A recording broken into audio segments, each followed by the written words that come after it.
Umpire Mag feed, and I can't wait to go across the pond to listen to Across the Pod, fresh out of Wales. Special stuff. Cheers. Hello everyone, Andy here, and here's what you can look forward to in today's episode. In today's episode, in Team Season Preview 20 out of 32, I was joined by Carolina Panthers fan Keg as we look ahead to the team's upcoming season. Keg discusses quarterback Bryce Young after an impressive end to last season. Technical McMillan. So we're building up the offense for Bryce to work. I asked Keg about the battle at centre in training camp. Now, I'm seeing multiple different sources online or on Twitter that are telling me different things. And much more as Keg predicts the team's end of season record in our win, loss or tie segment. Hope you all enjoy. Hello everyone and welcome back to the Across the Pod NFL podcast. I am your host Andy Davis and today it is Team Season Preview 20 out of 32, and as you can see from the episode title, the team in focus today is the Carolina Panthers. Now with me I've got a returning guest. He is our well-known Panthers resident on the show. Back on the show today is the Magpie Channel's Keg. Keg, it is great to have you back on. Great to be on, mate. Thank you very much. I feel like this is maybe 5 years in a row now, at least 4. I'm not sure when we started doing this, but yeah, like you say, I'm the resident Panthers guy. If anyone who doesn't know me, I kind of generally am in the UK. Really, there isn't really many other crazy people enough that want to talk about the Carolina Panthers for too long. But here I am. I'm the man to come to. Yeah, I'd say you're maybe the second most well-known Panthers fan in the UK behind Laura Robson. Although maybe you're getting closer with your billboard podcast. Maybe you're now ahead of her in the. I'll take that. And before we do carry on the show, this podcast is sponsored by Fantasy Game Day app. Use code Andy5 at checkout for money back off your first paid lineup. Now I have to ask you, Keg, with what's happening in the other kind of football at the moment. How are you? Are you okay? Let's just stick to the Panthers. And I never thought I would say that, but yeah, I mean, yeah, it's a weird time to be a Newcastle United fan. Yeah, it's a bit of a grey area. It's not going too well, but we'll see how we'll come through the other side of the tunnel in the coming years. Who knows? Yeah, I mean, it's. I thought we were having a crap summer, and I kind of happened with yourselves, and yeah, it is tough, and it's a shame. Even though I don't want other teams getting close to us, but it just shows that you can be literally the richest club in the world and still have to sell players. It's a shame. It is a shame how these things happen, but. Like you said, we're here to talk all Carolina Panthers. So let's head into the ins and outs of the Panthers offseason. Now, this includes the likes of AJ Dillon, Will Greer, Kenny Pickett. You re-signed the likes of Jalen Coker. You did also sign the likes of Rashid Walker, Luke Fortner. Re-signed the likes of Travis Gibson. Signed my team's old boy, Jaden Phillips, as well as Devin Lloyd, Isaiah Simmons, Nick Scott, and Sam Martin. In the draft, you took 19th overall, tackle from Georgia, Monroe Freeling. Second round, you took Lee Hunter and Chris Brazell the second. Fourth round, you took Will Lee the third. Fifth round, you took Sam Hecht, Zaki Wheatley. And then in the seventh round, your final pick was Jackson Kawach. And then the outs include the likes of Hunter Renfro, as well as Austin Corbett, Andy Dalton, Rico Dowdle, Ashawn Robinson, Chris Barnes, Chris Rosenboom, and DJ Woodham.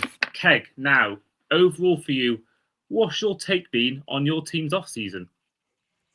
Yeah, I mean, pretty positive, to be honest. I think it's been a steady progress really over the last coming years. I think it was the beginning of 2024 after the abysmal 2023 season where we finished 2-15, wasn't it? Yeah, 2-15 in 2023.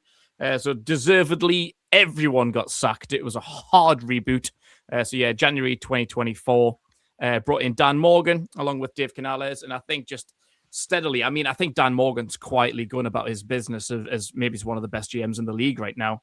Like the progression that he's made in each of his 3 off seasons now, 3 rounds of free agency, 3 drafts. He's been at the helm, and yeah, like steadily, he's been making one of the worst rosters in the NFL. I mean, yeah, going back about 7 years up until 2023, we were probably one of the worst teams in the league. But yeah, he's steadily getting us up there to be like recognized and respected now. Like I've listened to a few of your podcasts before this one, and it seems like everyone's kind of given the Carolina Panthers a little bit of respect now, and you can kind of get that feel in the general media. I think right up until even last season, so you're going through 2024 and 2025. People are still disrespecting the Panthers. People are really still sleeping, like still thinking we're the 2023 versions of ourselves. Like that was 3 years ago now. Like we've moved on a lot from there. We've improved almost every area of the team. So yeah, people need to start respecting us. And yeah, I mean, in terms of the outs, like nobody really major's gone. I mean, I think Rico Dowdle, I think we knew he was coming in to be a one-hit wonder. It was a perfect relationship for both parties. He came in to prove himself to get a payday, which he did. I don't think we were ever going to pay him because we paid Chuba Hubbard the year before. So we were all in agreement that was probably going to be a 1-year deal. So no one's really too bitter about that. Cade Mays was a big disappointment to be lost at center, along with the experience of Austin Corbett. Ashawn Robinson, big fan of him. Shame to lose him. Christian Roseboom, DJ Wanham, Andy Dalton. But let's face it, none of them are really key players. Like you can replace all of them. Like so, there's no real major losses there. But when you look at particularly Jalen Phillips and Devin Lloyd, that's it. That's what we needed. They were 2 of our biggest weak links last season. Obviously, Christian Roseboom's gone out as a middle linebacker, and who, I mean, he wasn't great, but he was kind of the best of a bad bunch that we had, really. And then, yeah, he's gone out, and we've got Devin Lloyd, one of the best linebackers in the league. And I think we got a bit of a steal from him as well. I think the contract that we gave him was really, really good. And he was probably my number 1 target going into free agency. If I could handpick any player available on the free agency market going into the offseason, it would have been Devin Lloyd. So I'm over the moon that we got him. Like you said, your old boy at the Miami Dolphins, Jalen Phillips, former first-round pick, needed some major, major help on the edge. You can say we overpaid for him, but I think the need was so big that we just paid what we could. But on the flip side, let's say, I think we got a bargain for Devin Lloyd, so I think it cancels each other out. And then, yeah, filled up some spots like Rasheed Walker, Kenny Pickett to come in and replace Andy Dalton. Younger model, more mobile. That's what we wanted. We all knew that Andy Dalton was going to leave, and yeah, we needed younger and mobility because Andy Dalton's about 74 years old and stiff as a brick. And then like Luke Fortnite, AJ Dillon. Some people are going to be end up fighting for a place on the roster, like the likes of like John Mechie, Stone Forsyth, guys like that. But in terms of the draft as well, like we really put some players into some really key positions. I mean, I think the first 2 picks probably aren't sexy. I think everyone likes like key skill players, so like your receivers, corners, edges. So we went O-line in the first round with Monroe Freeland, which I think was a little bit of a surprise. I don't really think anyone seen that as a sexy pick, but I think everyone probably had Monroe Freeland as projected as a top 10. So I think to get him at 19 without trading up is really, really shrewd business, especially when you look at Ike Ekwonu, who's going to be out for the majority of the season. He's a torn patella tendon he got in the wildcard game against the Rams at the end of the season, so we know he's going to miss a significant portion of the season. Right tackle Taylor Moton is suffering with blood clot in the lungs, so we know he's going to miss probably the first 4, maybe more games of the season. So that's looking like a really, really shrewd pick now. And then Lee Hunter on the other side, this is what Dan Morgan said when he took over. He's going to build from the trenches. He's going to build from the inside out. So, and that's proof in the pudding there. O-line, D-line, there we are. Like, he's beefing up those big boys in the middle. Then, got a bit of a sexy pick in Chris Brazzell. I think he was a bit of a bargain in the 3rd round. Speed guy. We needed speed. Speed and height. That's what Dave Canales likes. If you look at all of Carolina Panthers receivers, they're all about 6'4 plus. Chris Brazzell fits the mold there, and he's rapid. He's so fast. But unfortunately, the news came out a few days ago that he's actually going to miss his rookie season. He's getting surgery on an LCL tear. that initially was ruled to have him out for 8 weeks, which would mean he would only probably miss about the first 4 weeks of the season. But all parties have agreed season-ending surgery is the best thing for his progression going forward. So really big miss that we're already missing out on him. And then, other bodies, Will Lee, Sam Hextake, Wheatley. Yeah, I think they'll all play a part in the season. In some, maybe not so much in this year. Probably more guys to look towards the future, like Will Lee. We've already got JC Horn and Mike Jackson, two of the best, the best partnership of cornerbacks in the NFL. But yeah, Mike Jackson's on a contract year, and he's about 30 now. He's 29, 30. So we know he might not get to play for long, but we're beefing up the depth chart there, and maybe he's looking towards the future as well. So yes, probably the same with Sam Hecht at centre, which we'll get onto a little bit later, I'm sure. But yeah, really, really happy with all the acquisitions. Like I said, the main two, Phillips and Lloyd, absolutely outstanding pickups. Really, really major needs, and then boosting up the trenches with our first 2 picks in the draft. Yeah, I mean, Devin Lloyd, $45 million contract, $25 million of that is guaranteed. So, yeah, great pickup there. I think Jaden Phillips was a good pickup. If you can keep him on the field, that was his biggest flaw at the Dolphins, was that he did often struggle to stay healthy. And I think, I find it a bit funny how he left the Dolphins to try and win a championship, and now he's at a team who probably isn't going to win one the next couple of years. So they've obviously paid the big bucks, and they've gone and got him.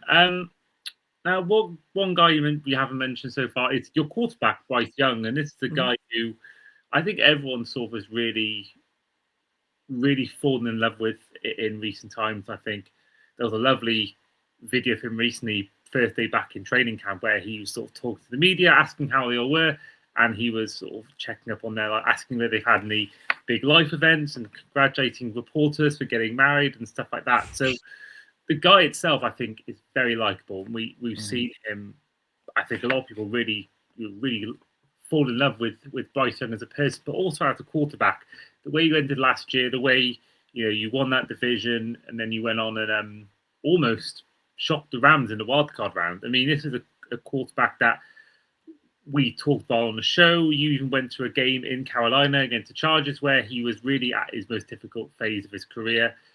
Obviously, you all know the story. Got benched before Germany and then came back for Germany, I think it was. But either way, ever since that Germany game where you beat the Giants in overtime, it's been completely different. But we've seen him, I think, statistically in 2024, it was a really bad start to the year on the field as well. But as 2024 went on, second half of the season, amazing. And the following year, statistically, isn't that bad. But the team went 2-5 in his first 7 games last season, and then second half of the season again, he's gone on and got better and better. What you're hoping at Bryce Young? Can you see him? Because I think that's one thing I would say is good as it has been so far, and as impressive as he was towards the end of last year. That's really only 2 good half seasons. Can you see him turning it into a more of a consistent season, both statistically, but also when it comes to wins on the field? It's a difficult question, but obviously we're all hoping for, and you're right that he's a really likable character. He's just a nice guy. He's got no arrogance about him. He's not like a big figure. He's not like a Cam Newton figure. He's not dislikable. He's really polite and well spoken, and he's just really humble and just a really, really nice guy. But yeah, I mean, his biggest issue is consistency. Like I say, he's had obviously I think his rookie season. I think again, people just kind of think back. Like nobody really looks into the present. Like a lot of people are still hating on Bryce Young, saying he's not good enough. He's this, he's that, in all kind of sort of negative connotations. But yeah, his rookie season 2023. It was a shambles, the whole organization. If anything, I actually think Bryce had a really good year. Stats won't tell you that. If you're just reading off the stats sheet, it'll look like he had a terrible year. But he had Frank Reich and a terrible coaching staff, a terrible offensive line, a terrible offense, the whole playbook, his receiving weapons. His best option was a 33-year-old Adam Thielen with a shocking O-line and shocking head coaches, shocking play call. And so I felt really sorry for him in his rookie year, and I was always kind of hoping that he would show is true caliber, like the reason why he won a Heisman Trophy, the reason why he was the number 1 overall pick. And yeah, like you said, 2024 started. That's when Dave Canales and Dan Morgan first came in. They spent $153 million on day one of free agency. Again, like Dan Morgan said, filling up the trenches. Brought in another one of your old guys in Robert Hunt and Damian Lewis as well. So really beefing up the trenches there, spending a lot of money on the offensive line. Then we've gone forward and got the likes of Xavier Legette and Tetairoa McMillan. So we're building up the offense for Bryce to work.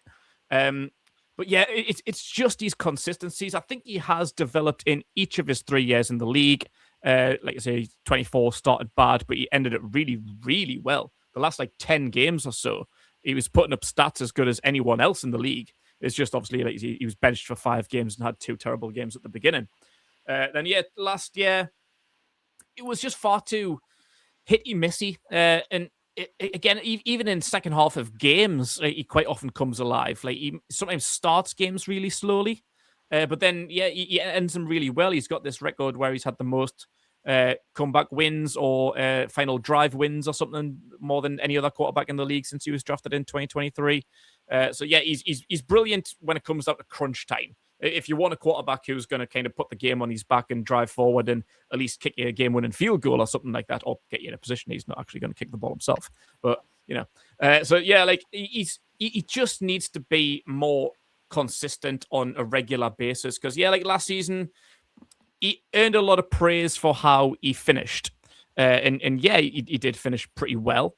But it was just throughout the season that you'd have some good games, you would have some bad games. He needs to cut that out. He needs to kind of find a happy middle ground where not every quarterback's going to have 10 out of 10 performances 17 times a season. Every quarterback's allowed a bad game or two. It's just natural. It's in sport. Cristiano Ronaldo, Lionel Messi. You're not going to get 10 out of 10 from them every single game, every game of the season. It's just natural that somebody has a bad game. So he's allowed a bad game or two. It's just that he's having far too many bad games. And I'm one of the last people to get on anyone's back. I am the most patient person on the planet. Those that hate head coaches, or even in soccer, managers, last season, a lot of Newcastle fans wanted Eddie Howe sacked. Any manager or player, if it's a first round draft pick, if people don't like them, they're trade them, get this, get that, get them out. We've heard that a lot from Xavier Legette. I've always had Bryce's back. I've always been a fan. I've always been a supporter. I always wanted him to kind of push through the bad times and come out with light at the end of the tunnel, because I know there's potential there. But even at one point last season, I think it was probably around about the Saints game, maybe around about week 10, I think it was. I think I was like, you know what it is? I think I'm out. I think this might be the moment where I'm not sure if Bryce is the guy. And then the next week, he went against the Atlanta Falcons and broke a franchise record, 448 yards, passing yards. He had through 3 touchdowns with no interceptions. And that's what he can do. He just doesn't do it on a consistent enough basis. And he ended the season well, but the second last game of the season was against the Seattle Seahawks, where he threw a career low of, I think it was about 78 yards or something like that. Or 54. He threw 54 passing yards in a game. That's the inconsistencies. Then 2 weeks later, he's almost beaten the LA Rams in the playoffs. That's the thing. He can be brilliant and he can be terrible. And I've had the excuses of him in 2023 where we had all the things that I mentioned: coaches, staff, play call, and offensive line, receivers. But as I said, Dan Morgan's trying to do everything in his powers to reverse that. He's getting the O-line. He's getting the receivers. He's got a new head coach. He's got a new offensive play caller this year. Brad Idzik's taken over with the play calling. So we're doing everything within our powers to make Bryce work. Will he? I don't know. Obviously, I hope so. This is a contract year for him. There's been talks about him maybe getting a contract extension this offseason. I think the organization said that they're going to wait. They're going to wait probably for him to prove it, because, you can't give him top money based on his performances in the league so far. We're still waiting for that to come. And the only way that that's going to come is perform on a more consistent basis. Like I say, I'm not asking for 10 out of 10 performances. Maybe he's eight, 9, 10 good to great performances. He's allowed 2 or 3 bad games, a handful of mediocre games where he's not really going to like win the game single-handedly. But yeah, like he just needs to kind of close that gap on good games and bad games and kind of find a happy middle ground. And that's it. That's the only thing that he needs. I think he's got a good enough team around him now. As I said, we're maybe still 1 year off actually being able to compete at a more consistent level for an organization in terms of like getting to the playoffs, being the best team in the NFC South, and like being able to find a playoff win. Like we're maybe still another year away from doing that, but yeah, we need the quarterback to do that. Like, is Bryce going to just be a plug-in quarterback until we find someone else? If someone else becomes available in 2 years' time, are we going to replace him? That's what we need to find out before paying him a contract. So yeah, I mean, I hope so. I see the potential. I think it is there, but he's the only one who can prove that now. Yeah, it's a big year in that sense, and it's the thing is, it's not every year you're going to get a season where the team who's led the division goes 6-2 and then crumbles in the final 8 weeks. 9 times out of 10 they wouldn't have made that playoffs. I think obviously every team needs a bit of fortune, so I'm not begrudging him for that. But there's the fact that they did start so Buccaneers did collapse so heavily. I think that did allow the Panthers in, and I don't think every year you can afford to start a season 2-5 and expect to make the playoffs. I think they're going to need to start off correctly, and I think we're going to obviously go into that later on in win, loss, or tie. So stay tuned for that. But if he's going to perform well this season, then a lot of it goes down to the offensive line. You've mentioned it a lot so far, the tackle positions especially. But the kind of thing I want to talk to you about was the centre battle that seems to be growing in amongst this Panthers organisation. Now, the two in question are Luke Fortner and Sam Hecht. Now, I'm seeing multiple different sources online or on Twitter that are telling me different things. So, for example, Sports Illustrated are saying that Sam Hecht, the rookie centre, is the guy they're going to pick. But looking at further on into Twitter, if you look at the tweet made by Athlon Sports, they're saying Luke Fortner is going to start over Sam Hecht, and he's outplayed the rookie there. So there's many other different websites I found that are saying one or the other. Where do you stand on this? Because it's such an important position, very underrated. I think everyone talks about the receivers to quarterback, but if you haven't got a good centre, you're probably not going to go that far. Or even just offensive line in general, you aren't going to go far as a team. So in such a key position to help keep your quarterback on the field, who do you think starts in that position come week 1 this season?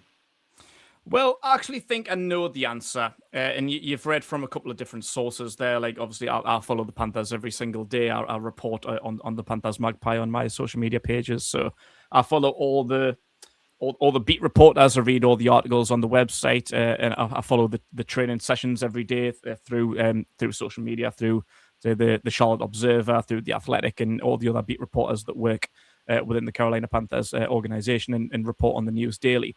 So what you said, secondly, is what's happening. And I know that it's going to be Luke Fortner. But we have competition there, which is great. I think over the past 2 years, there's been centre battles over the last 2 years consistently between Cade Mays and Austin Corbett. Both years, Austin Corbett ended up winning the job, but ended up getting injured and then replaced by Cade Mays, who should have won it anyway, to be honest. I think the organization maybe is going for a little bit more experience there with Austin Corbett. But yeah, Cade Mays was the better of the two by absolute far. But yeah, unfortunately, we lost both of them this offseason. I mean, I think Austin Corbett, his contract came to an end, but he was just far too injury prone. We couldn't keep tagging him along. And then Cade Mays wanted to test the market because he's proved to be one of the top centers in the league, and went off and got himself a nice little contract at the Detroit Lions. So good luck to him. I love Cade Mays. Best of luck to him. I hope he goes and crushes it in Detroit. But then, yeah, that left all depth. I mean, we entered free agency with no center on the roster. So yeah, we went out and got at least an insurance policy in Luke Fortner, who's been in the league for a few years, between the Jags who drafted him and then the Saints. He was there last year. So he's got a few years of experience under his belt. But I always felt that probably wasn't going to be enough because it's a 1-year contract as well. And I think a 1-year contract is quite often telling that maybe he's like, you are just going to be plugged in for this year. Obviously, depending on how you perform during the year, we might extend that. But yeah, I always had a feeling that we were going to go out and draft one eventually. I mean, to be honest, I actually thought we were going to draft one last year. Like, I remember writing up some articles. I was looking at who was available in 2025. You had Jared Wilson, Willie Lampkin, Jake Majors. I really thought we were going to draft one. So when the draft ended and we didn't sign one, I was really, really surprised. But yeah, obviously losing Corbett and Mays, I knew that we were going to have to double dip. So yeah, Fortner came in free agency. There was a few guys that I was looking at, Logan Jones, Jake Slaughter, Connor Liu. But I'll be honest, I think Sam Hecht was my favorite one. I wrote about him. Like, he didn't allow like a single sack. I think it was last year. I wrote up some articles. I've got some stuff in front of me here.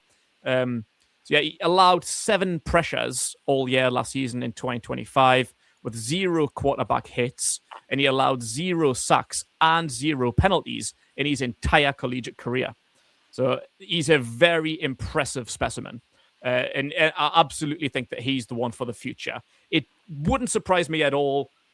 Even like, I mean, of course, there would be a battle going into camp, but even if we knew that Hecht was maybe the better of the two, I always thought that maybe go into week 1, starting Luke Fortner due to experience, and then work out some way of working Sam Hecht into the starting role, maybe. So at some point in the season, or maybe he's keeping him completely fresh for 2027. But yeah, so from the reports that I've read, Luke Fortner is actually winning the job. I think from what I've been reading, he's actually had a very impressive offseason. And that was a video that kind of went viral within the Panthers Twitter sphere the other day, where Sam Hecht had a rep against Cam Jackson. It was drafted defensive tackle that was drafted last year. And Sam Jackson just ran Hecht backwards.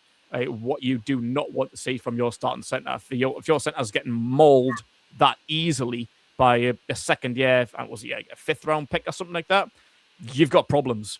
So yeah, I think Sam Hecht's kind of underwhelmed a little bit in camp, and Luke Fortner is doing the better job of the two. So that's what's happening.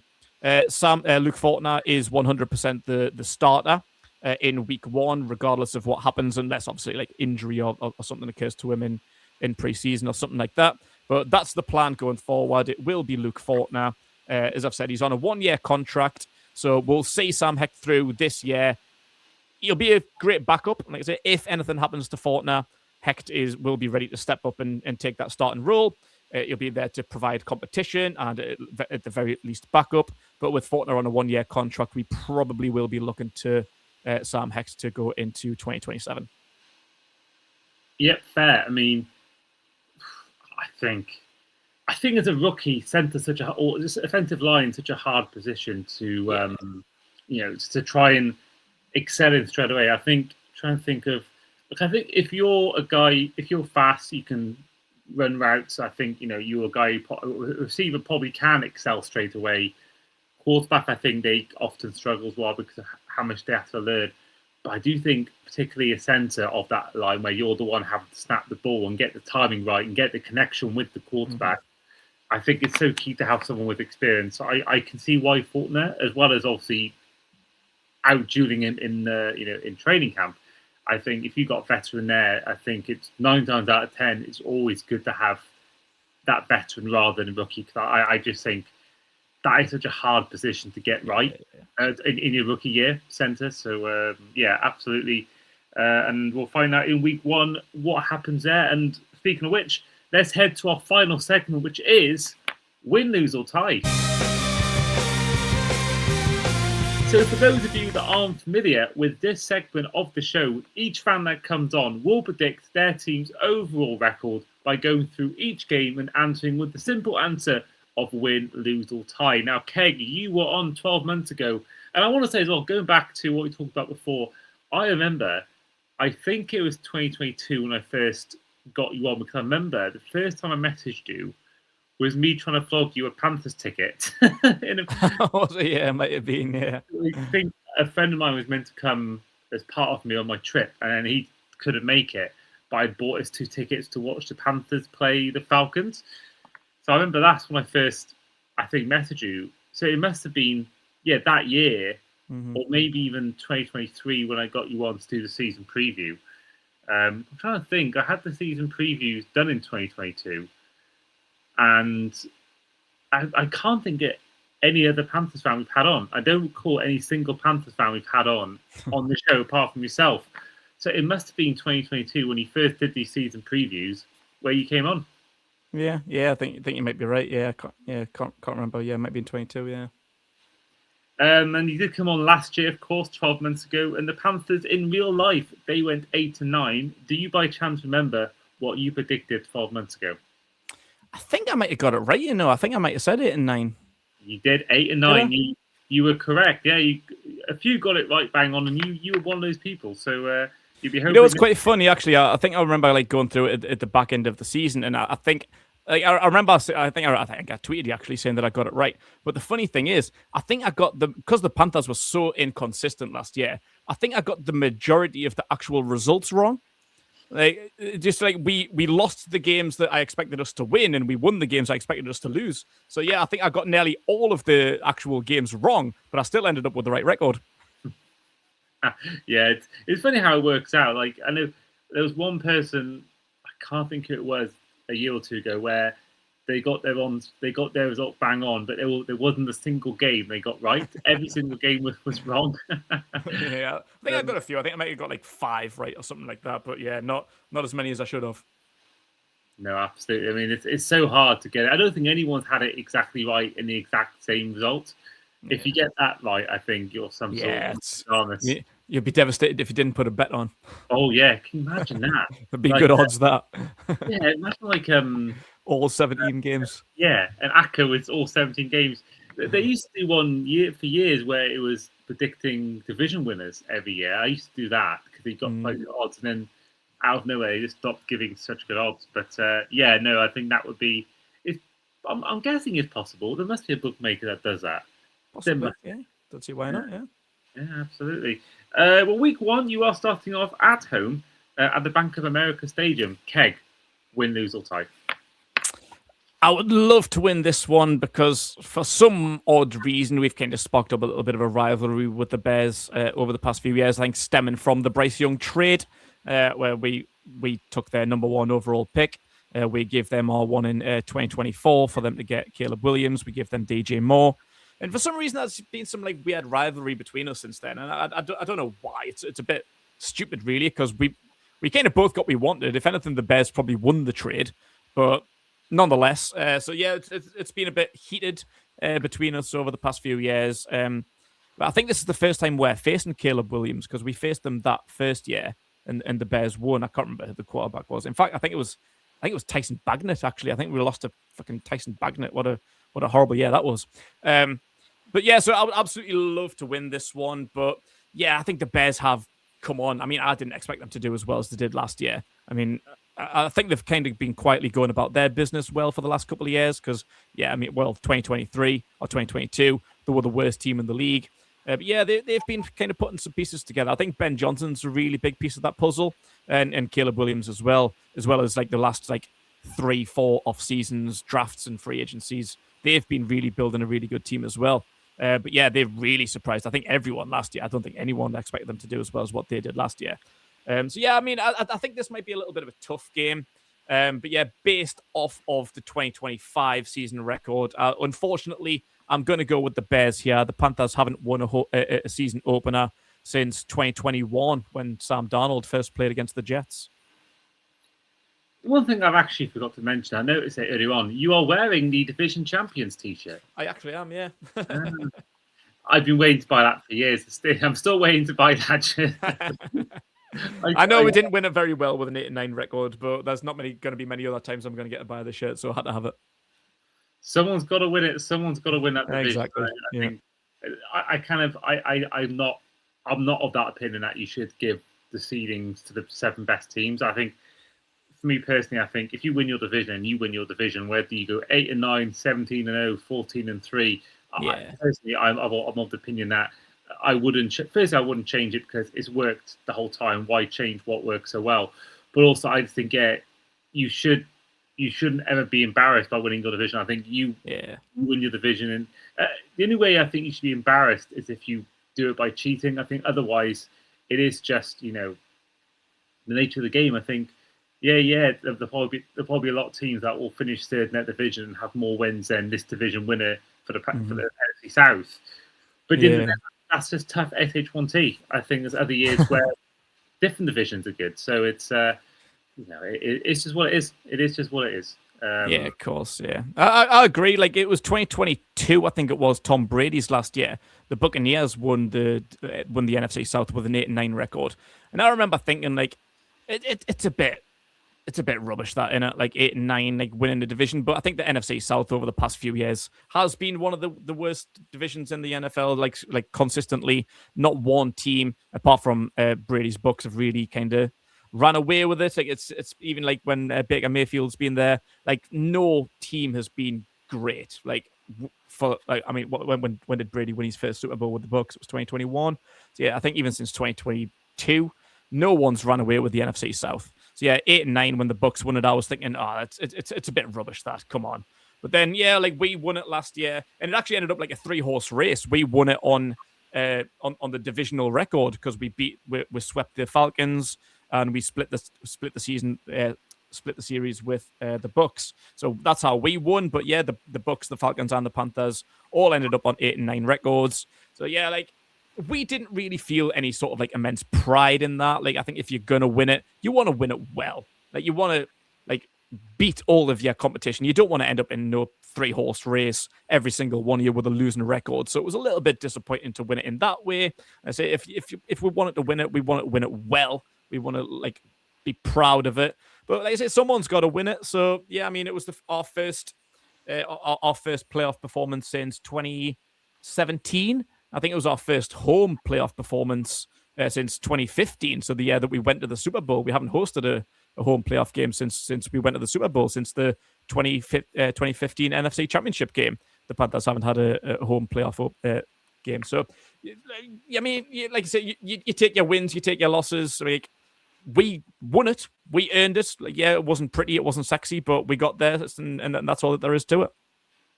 Exactly. I think for me personally, that is all that matters. Week 2 is your first road game of the season as you take a trip to Atlanta and face the Falcons. Yeah, like I say, we swept them last year. It's the first time I think any team's done the sweep since 2019. We usually we usually split the series between the two of us. I think 2019 it was the Falcons that done the sweep. I can't remember the last time we'd done it. In fact, I think it was a long time ago. I think it might be like 2011 or something like that. Because even in 2015, where we went 15-1, that one loss was against the Falcons team. So yeah, it's been a long time since we've done the double over them. But yeah, the Falcons are always a team where I think everyone hypes them in the off season, but they're always just a bang average team. Like last season where they finished 8-9, same as us. I think that's about them. Like 7-10, 8-9. They're not anything special. The news came out today that Jalen Walker's done his ACL, so he's going to be out for the season. And there's probably the worst quarterback competition battle of all time in your ex-guy, Tua Tagovailoa and Michael Penix. I mean, I used to be a fan of Tua. I was a really big fan of him at Alabama. I really liked him when he first joined the Dolphins.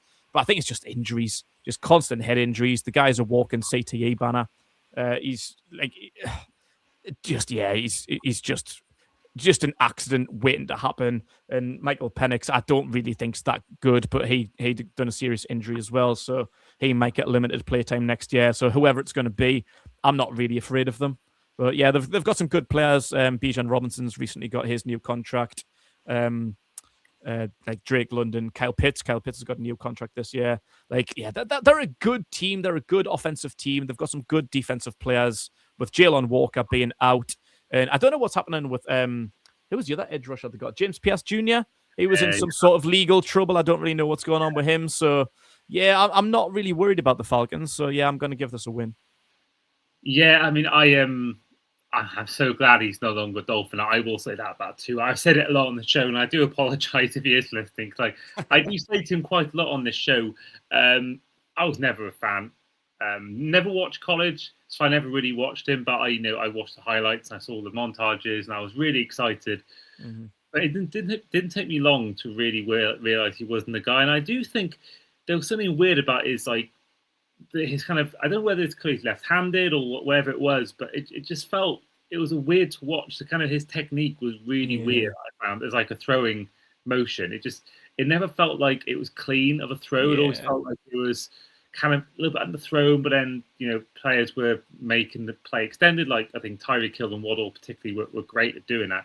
I just never thought, I never really rated him, and I'm hoping my talks about him this season are far less than what they were before, because at the moment he may not get either him or Penix in week 2. It might be Cooper Rush, who has signed for them recently, both having injury doubts. And I will say, we are recording this on August the 5th, a few days before it's released on all podcast platforms. So if we do miss any news about players or the team, then that is why. But no, at the moment, it looks like Cooper Rush is the starting quarterback for now. Whether he's there in week 2, I don't know.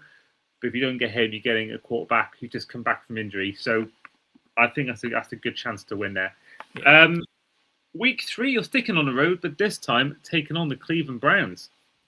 Yeah, I mean, this is one of the ones that I really, really hope is a win. I think when you look at our schedule, I mean, it's a tough schedule, to be honest with you. I mean, I would absolutely love to improve on last season's record, not to kind of spoil anything as we're going to go through this, but when Dan Morgan and Dave Canales came over, we've consistently won 3 games more each season. So they took over from Frank Reich's 2023 team that won 2 games. 24 was 5 games. Last year was 8 games. So the first 2 years, they've gone on a 3-game winning improvement. So I would love to think that we can get 11 wins this season.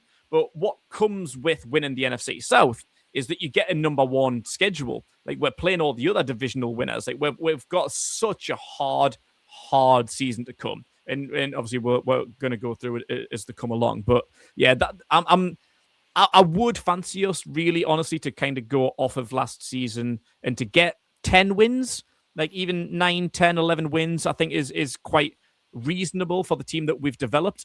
But I think it's just going to be harder when you look at this schedule, which is why this Browns game has to be a win. I think it's the easiest one on the schedule. I don't care about their quarterback. I don't really care about any of their players. I mean, they've lost Myles Garrett. I am a big fan of Jared Verse, to be honest with you, but he's no Myles Garrett. They've lost Kevin Stefanski.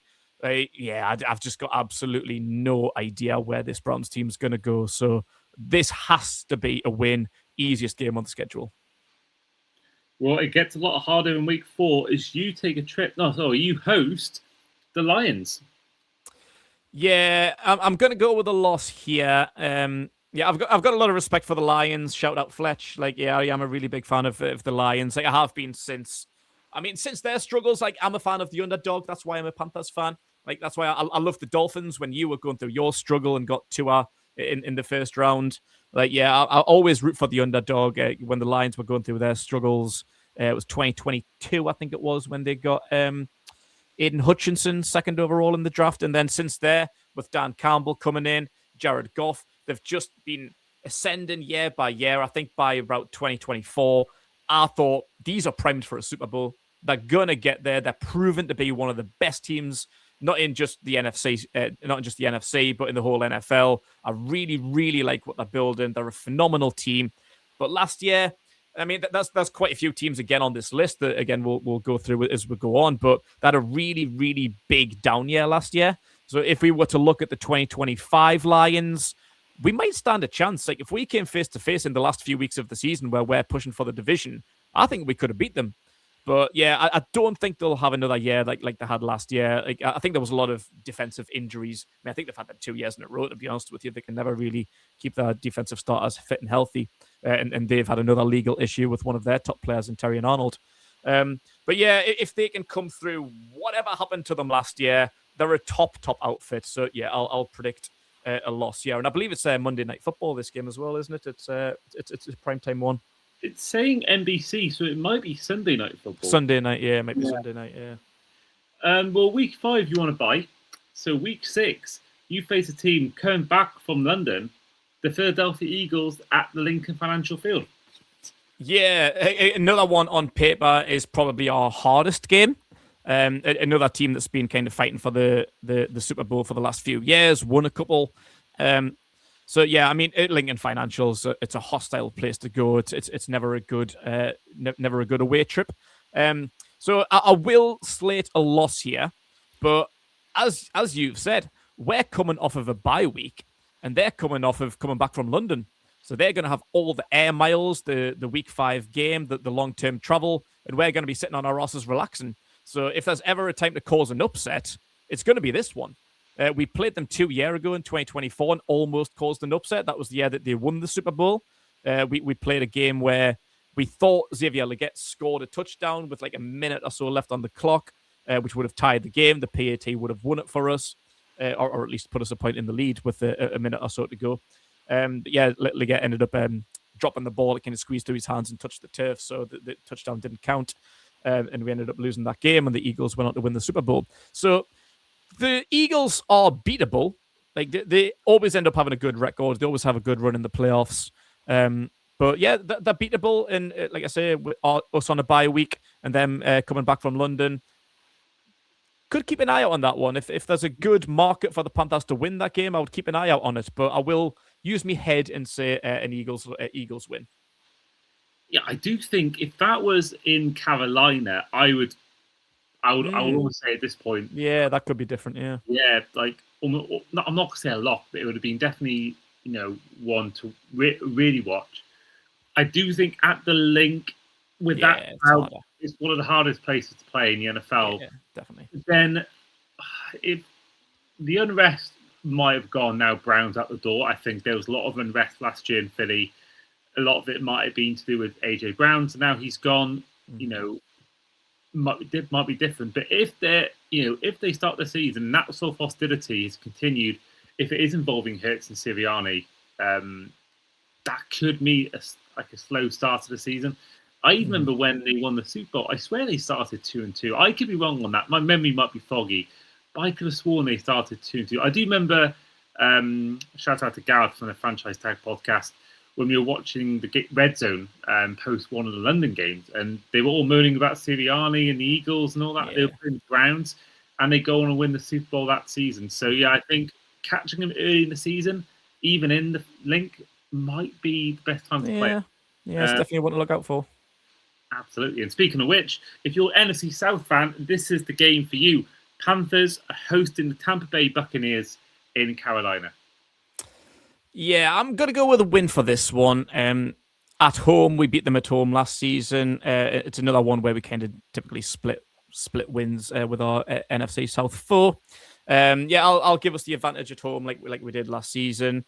Not really sure about the Bucs this year. They've lost Mike Evans, who I am so happy about because he always tortures us, that guy. I hate Mike Evans. I'm so glad he's gone to San Francisco. So, yeah, buzzing that he's gone. And then, I thought Baker's playing for a contract. He hasn't been offered a new deal yet. I don't really know what direction the Buccaneers are going in this year. Not overly worried about them. Like, I think they'll still be a good team, and they'll definitely be competing for the NFC South, but they're not a major threat. So I'm going to give us a win at home. So week 8 is a game, I think, on a Thursday night in Lambeau Field against the Packers. Yeah, I mean, we beat them last year. I think it was the first time since about 2006 or 2007 we'd won at Lambeau. A bit of a surprise one. It was an awful game, awful weather as you get up in Lambeau. I think it was the wind. It wasn't the snow. Like, snow wasn't the problem. That's what you kind of typically associate Lambeau Field with, snow games. But it was just windy. It was a horrible wind. So there wasn't a lot of passing. It was a bit of a poor game. Like, neither Bryce Young nor Jordan Love got behind that game. It was a running game. It was a game for Rico Dowdle. Dowdle had a good game, and Josh Jacobs as well. Weather dependent. Who knows? But I think, like I said, like I was saying about the Lions before, teams that maybe weren't as good as what they could be. Yeah, I think the Packers are maybe is one of them. They still had a good year last year. Kind of fell short a little bit towards the end. So yeah, this is another one that could go either way, to be honest with you. But again, it's another one that I'm going to use my head and pick the better team, which is quite clearly the Green Bay Packers. And again, at an amazing stadium, a fortress in Lambeau Field. So yeah, Packers win. Yeah, they actually are the team we're having next on this show. They are going to be our next team. We're going to focus on season preview wise, and we are going to touch on Micah Parsons and whether he will be back and when they think he'll be back for the season. So, we'll get onto him more on the show as when they're predicting. But you never know; he might not be back for this game. So I think a Packers team without Parsons is a lot less scary than a Packers team with him. So. Yeah, one to watch in that sense. But we're on to week 9 as you take on a team that probably brings back some sort of scars from 10 years ago. You take on the Denver Broncos. Yeah, hit the Broncos. Who was that? Edge rusher Von Miller. Yeah, Von Miller and Aqib Talib. Oh, I hate them guys. But yeah. In terms of some of the teams that I've already mentioned, I think they kind of underperformed last season, so I expect them to be better this year. I actually think the Broncos overperformed last season. I think they're a very good team.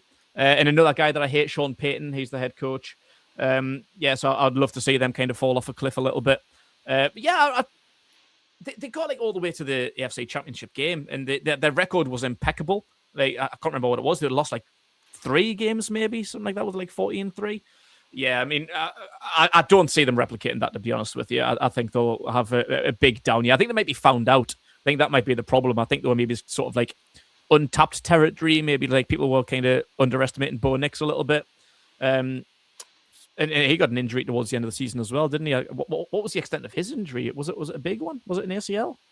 Ankle. It was. Ankle, was it? I can't remember what he done. Yeah, but I just remember he missed the last couple of playoff games, didn't he?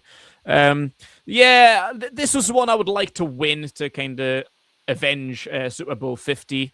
I do think the Broncos will have a down year, but in terms of 14 wins, a down year, I could still see them quite easily getting 10, maybe 11, 12 wins. They'll still probably be a better overall team than us. So again, another one using me head. I would love to see a Panthers win, but I've got to go with the Broncos, unfortunately. Well, the Broncos were our team 2 episodes ago, where we had Talk Sports Tony Folk on the show, and he was a lot more optimistic on the Broncos than maybe you are, Keg. Let's put it that way. And if you are listening, you can find out what he predicted for their record 2 episodes ago. You mentioned Sean Payton.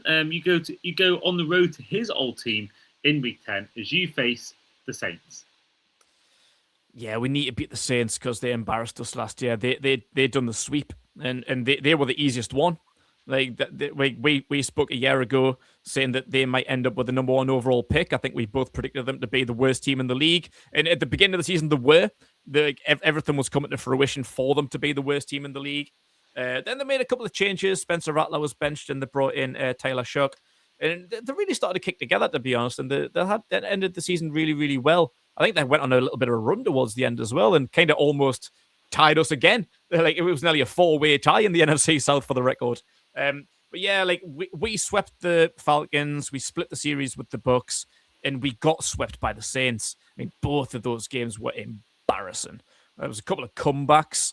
I think the first game we were ahead, relatively comfortable, just didn't kill the game off, and then just allowed them to get back right into the end, which was rather humiliating.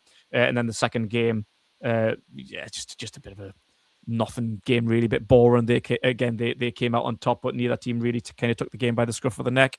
But yeah, I think they'll have a good year next year. Like I say, we predicted them to be bad. They ended up all right, pretty good, nothing great, but I think that's what they'll be next year. I think they'll be another team where they're capable of 7 to 8 wins, maybe. I'm not too sure. But yeah, with it being away, I'd maybe give it to the Saints, but I don't know. I think because we've improved our team quite a lot more with the likes of Devin Lloyd and Jalen Phillips and people like that. If Bryce Young's firing, if T-Mac has another good season, I'm going to give this one to Carolina. Well, week 11, you face a home game against the Baltimore Ravens. Yeah, definitely another one of them teams that had a bad year last year. Far more capable than what they showed. Good team, new head coach, no John Harbaugh, so that's something to look out for. But as long as you've got Lamar Jackson, you've always got a chance.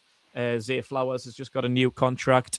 Yeah, it's going to be a difficult one. I think, like I say, I think they'll be better than what they were last year, but will they get back to what they're another team that I think they were kind of on the cusp of getting to a Super Bowl, or maybe winning a Super Bowl a couple of years ago. But the wheels of that kind of just came off, and I just don't really know what kind of team the Ravens are going to be in 2026. But if they come out firing, if they find their groove, they're a good team. So I'm going to give this to the Ravens. Okay, so week 12, your second meeting with the Bucks this season, and this time you're playing on the road. Yeah, gonna split the series again. Yeah, I'll give us the win at home. Gonna give the win to the Buccaneers. I think it's been a long time since we beat the Buccaneers. I think that might be 2016 or something like that. At Raymond James, our last road win against the Bucks was actually in London. So yeah, that was a Bucks home game, which we won, but not at Raymond James. Yeah, it's been about 10 years since we've won a game at Raymond James. So yeah, I'll give this one to the Bucks. And I believe that video is still on YouTube of you going to Tottenham. Yes, it will be. It'll be on the Magpie channel. Yeah. Do check it out, because I think that's when I first discovered your work was through that video. I think quite a lot of people did, to be honest with you. Yeah, done quite well. Yeah, it was a good little video, and you even met Matt Hummels in that video. Matt Hummels, did I?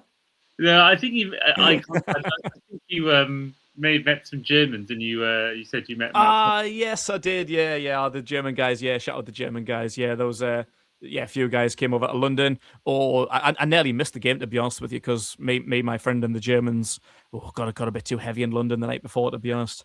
Yeah, it's not a good idea drinking with Germans. But yeah, one was a Panthers fan, one I think was a Seahawks fan, and the other one was just along for the ride. But yeah, they were cool guys, and yeah, introduced them to London drinking, and yeah, it was a bad idea. Shout out to Geordie Rick as well. Week 13, you're staying on the road, but this time you're traveling to Minnesota and taking on the Vikings. Yeah, again, another team that I was a fan of a few years ago. Thought they were going to be onto something special. With Justin Jefferson, one of the best wide receivers in the league. Good defense. They've still got a really good defense. I like Kevin O'Connell. I just think the quarterback's the issue. So they were pretty terrible last year. I don't really know what to say about the Vikings, because again, they're another team that I liked. Maybe it's not currently, but yeah, with Justin Jefferson, like I just feel like there should be more.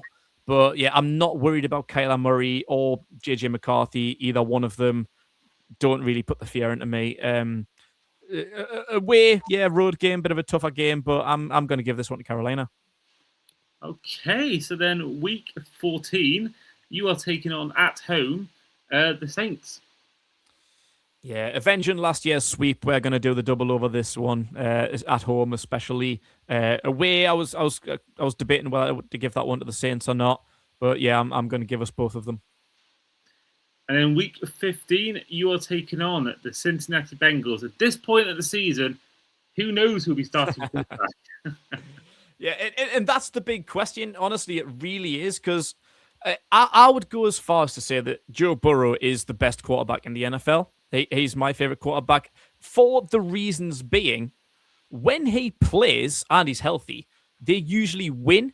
But when he doesn't, it's such a difference. Like, defensively, they've been pretty poor over the last couple of years. But even with Jamar Chase isn't the difference maker. He can be, but he's not the difference between winning and losing. It doesn't matter if it's Joe Flacco or whoever it is. Like, the quarterback is such a big role. And when Burrow plays, the Bengals are great.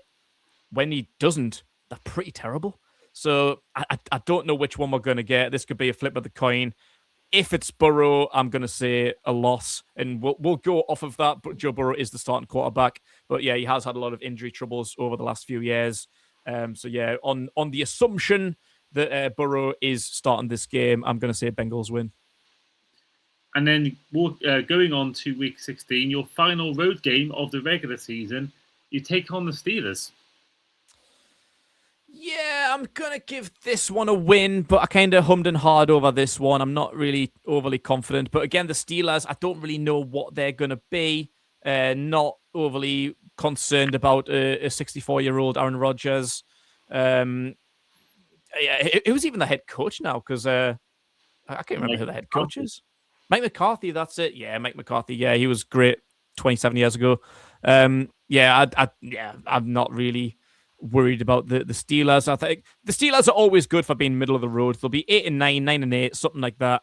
But yeah, I think if we, at this point we are probably going to be fighting for the NFC South title. I know our record's kind of in the middle at the minute, but probably so will everyone else's be in the NFC South. So we need to start making some wins, and the Steelers has got to be one of them.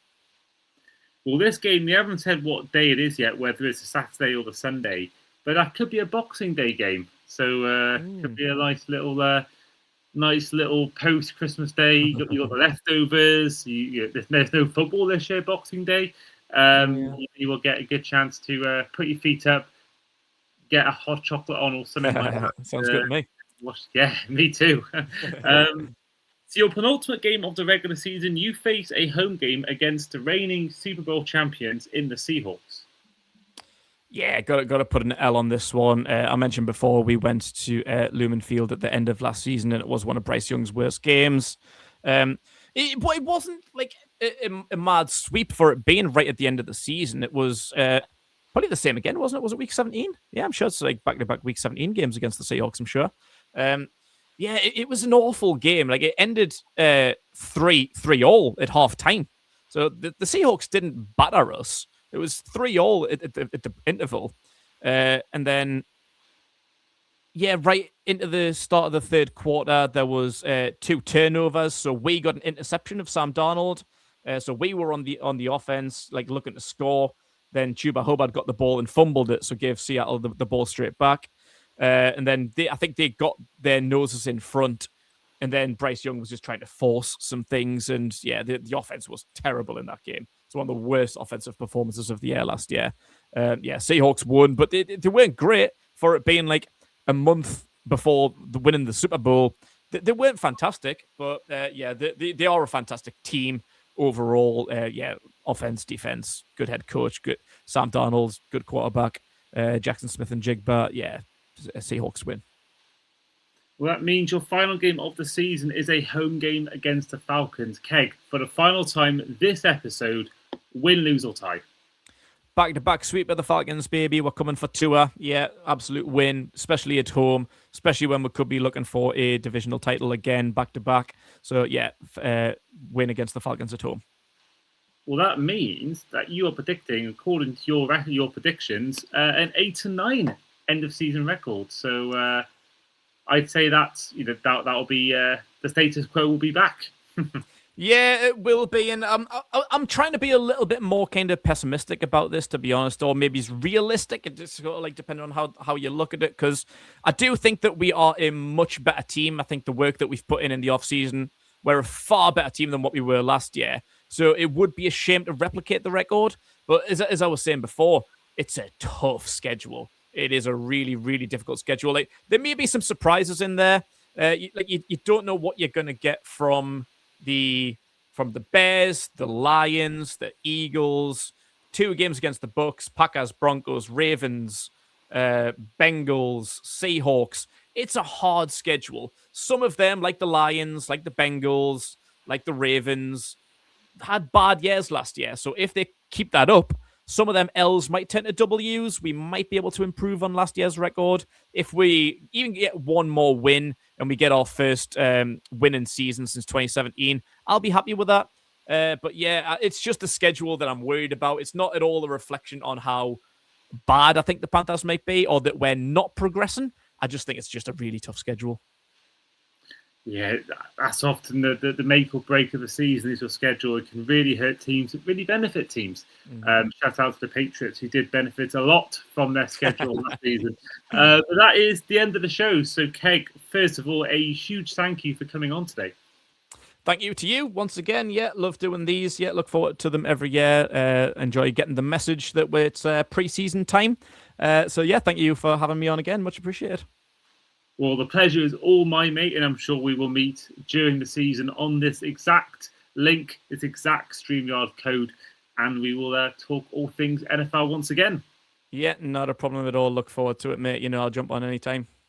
Absolutely. And we will, in the description of the episode, we will put links to both Keg's Newcastle podcast, the Magpie channel, but also his work on his social media for the Panthers Magpie. But in the meantime, this has been the Across the Pod NFL podcast, team season preview 20 out of 32. I have been, as ever, your host today, Andy Davis, with our guest in Panthers fan Keg. And we'll see you guys for our next team season preview. See you then. Take care.